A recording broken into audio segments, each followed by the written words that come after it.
Chers amis, bonjour, mon nom est Jean Goyard et vous assistez au programme Sur les pas du Padre Pio.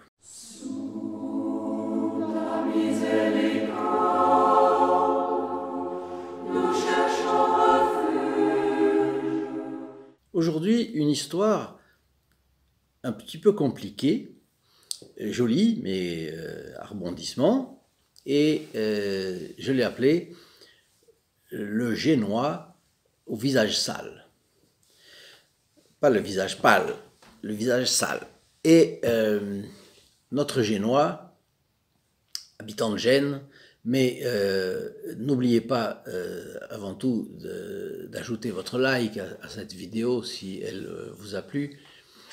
Je voulais vous indiquer que dans la description, ici en bas, vous allez remarquer un bouton « S'abonner ». N'hésitez pas à cliquer dessus. C'est précieux, je vais vous dire pourquoi. C'est parce que vous êtes automatiquement versé dans les intentions de la messe célébrée le vendredi pour nos abonnés de la semaine.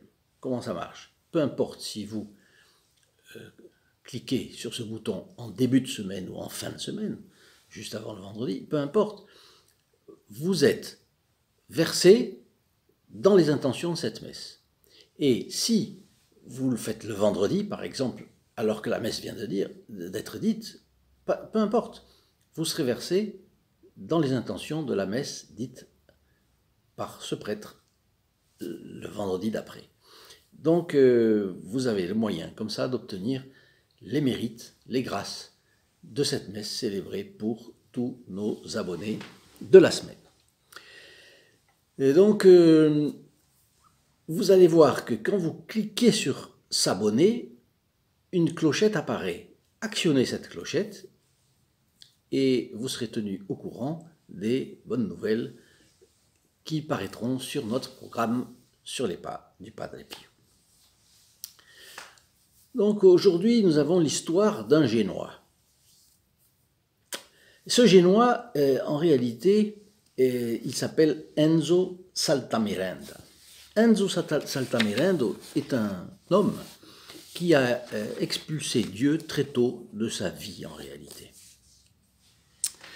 Il est devenu plus tard directeur de l'Institut de biothérapie de Gênes, c'est quelqu'un de Calais, mais quand il a eu 14 ans, un jour il a déclaré qu'il n'avait plus besoin de Dieu.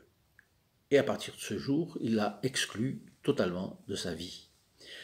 Évidemment, dans un cas comme ça, tout lui est permis, n'est-ce pas? Donc sa vie va être plutôt déréglée.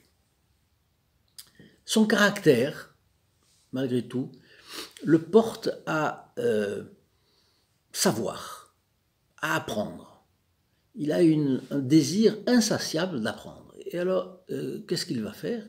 Il va passer, dès son adolescence, de grands moments dans la bibliothèque de son père, à feuilleter les livres, selon ses goûts. Il avait des goûts, bien sûr, plus scientifiques, mais la Bible n'échappe pas à son avidité. C'est très curieux.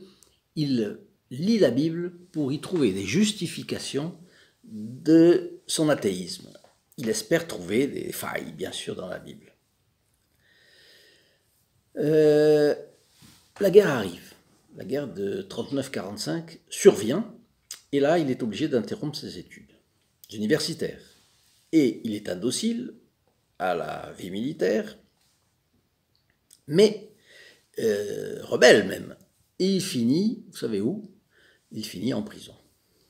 Prison militaire.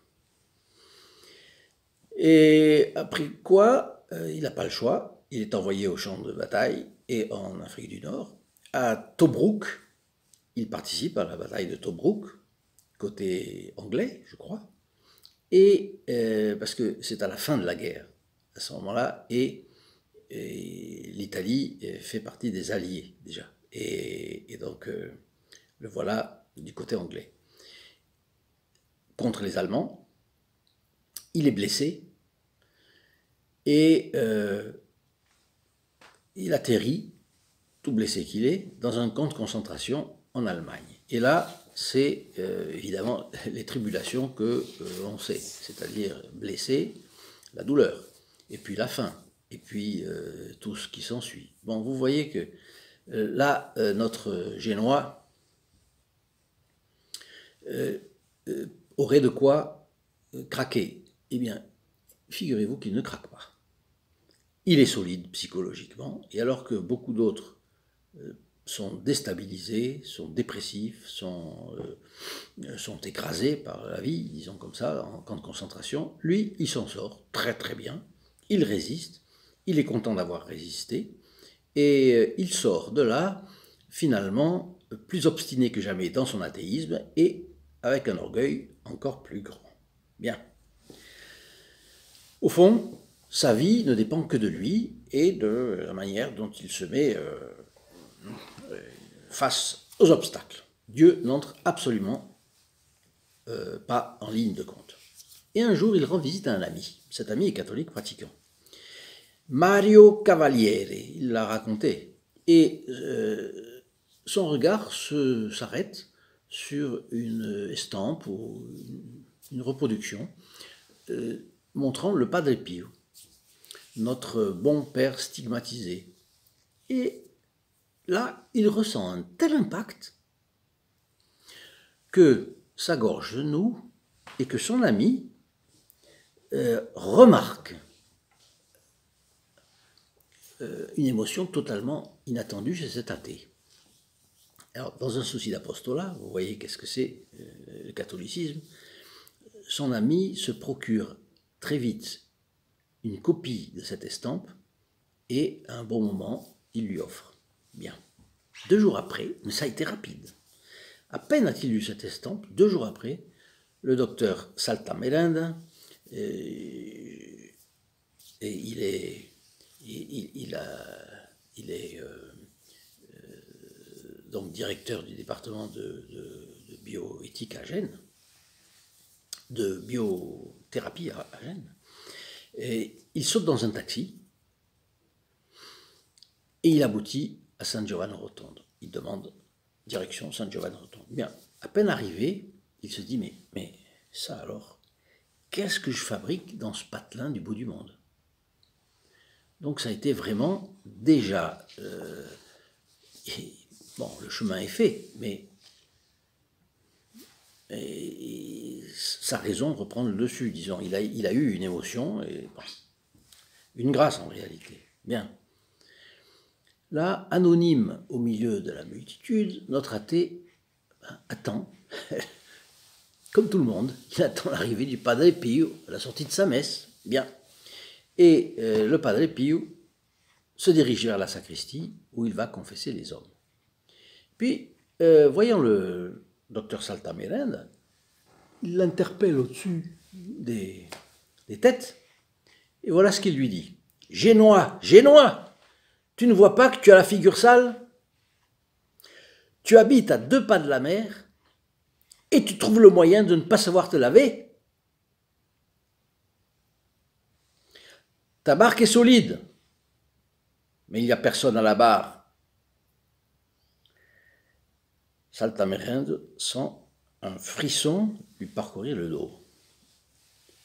Il saisit tout de suite ce que veut dire le Padre Pio, et en réalité il décide de prendre une vraie douche de l'âme, c'est-à-dire qu'il décide de se confesser. Alors il prend son tour, comme tout le monde, donc c'est une queue pour se confesser. À un moment, c'est son tour. Il commence en balbutiant une demande de guérison pour une cousine, une tante. Et alors, qu'est-ce que va dire le Padre Pio? Le Padre Pio lui dit, « Ah, sans doute, je lui donne ma bénédiction. Mais dis-moi, mon fils, tu as déjà pensé à ton âme malheureuse? » Bon, Saltamerenda, surpris, il répond, « Bien sûr, sinon je n'arriverai pas à vivre. » Padre Pio. Et quel est ton objectif dans la vie? Saltamerenda. Alors là, sa tête travaille, il faut qu'il trouve quelque chose à dire. rendre les gens heureux. Le Padre Pio répond aussitôt, comme ça. Malheureux, ne vois-tu pas que tu précipites ton âme dans la perdition? Et là, sans attendre, le Padre Pio lui met la main sur la bouche. Et il ajoute, tu peux sortir. C'est-à-dire que le Padre Pio a fait comme il le faisait parfois, il ne lui a pas donné l'absolution. Au fond, Saltamirinde avait besoin d'un peu de temps pour aviver le repentir, la contrition dans son âme, n'est-ce pas? La contrition de ses fautes. Et alors, troublé, Saltamirinde obéit. Il voit qu'il n'a pas eu l'absolution, s'en va. Et il est super troublé, il aère un peu, et il finit plus ou moins au hasard à se trouver un logement aux alentours, et surtout, première fois, depuis très longtemps, il demande au ciel de l'aider. Ah, là, notre affaire commence à changer à changer de perspective.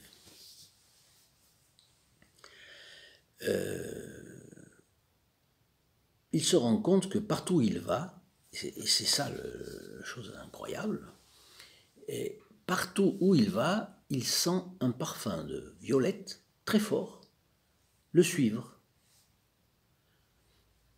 Il va dans un endroit, oh, il sent un parfum de violette. Un autre, c'est un parfum de violette encore. C'est pas possible qu'il sente de la violette partout. Et puis, il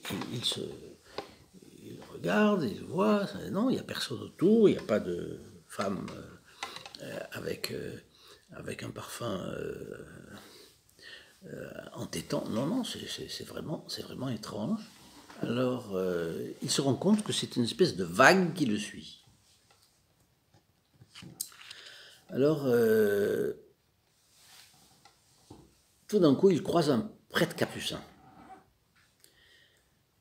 Et celui-ci, attentif aux choses, voit qu'il est tout seul, mais très tourmenté.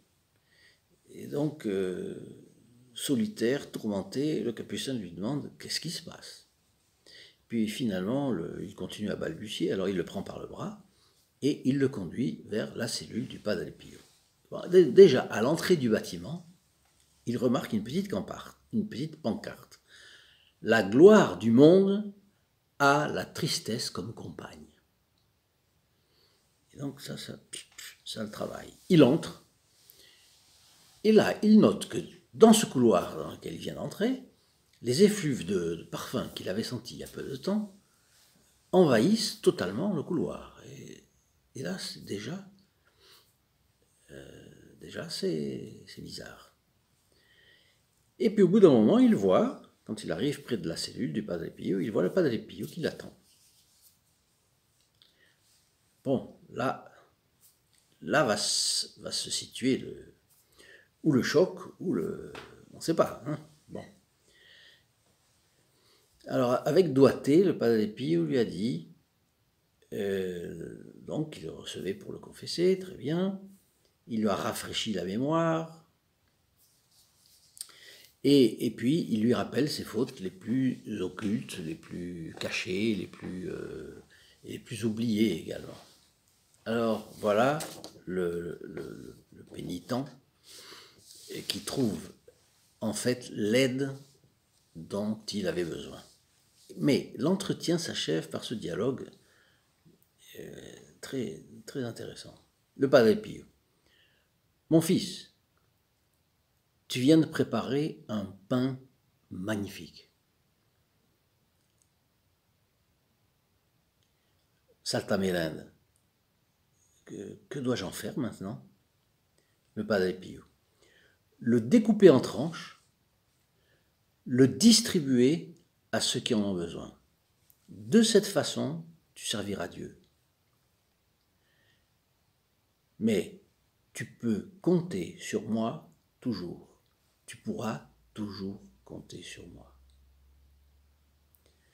Et le docteur Saltamirinde est saisi par cette miséricorde de Dieu et Et oui, il sent qu'il est lavé, et il sent qu'avec le Padre Pio, il trouve quelqu'un qui l'a compris, mais aussi qui se penche, et puis qui veut bien l'aider, qui veut l'aider de toutes les manières possibles, imaginables.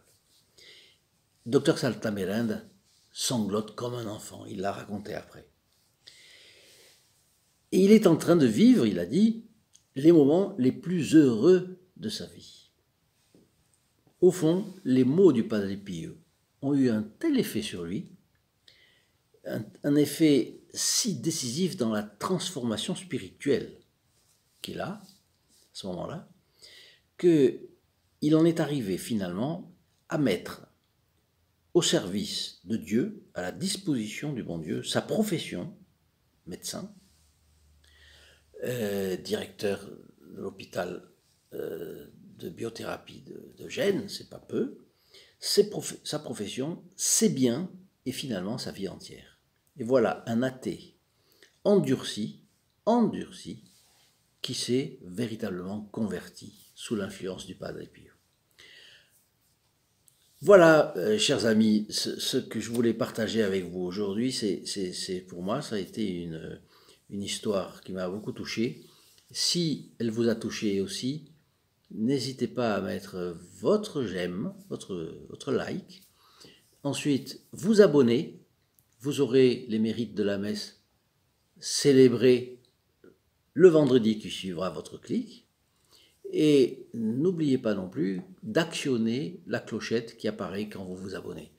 Parce que là, vous serez en plus tenu au courant des bonnes nouvelles qui paraîtront dans le programme sur les pas du Padre Pio.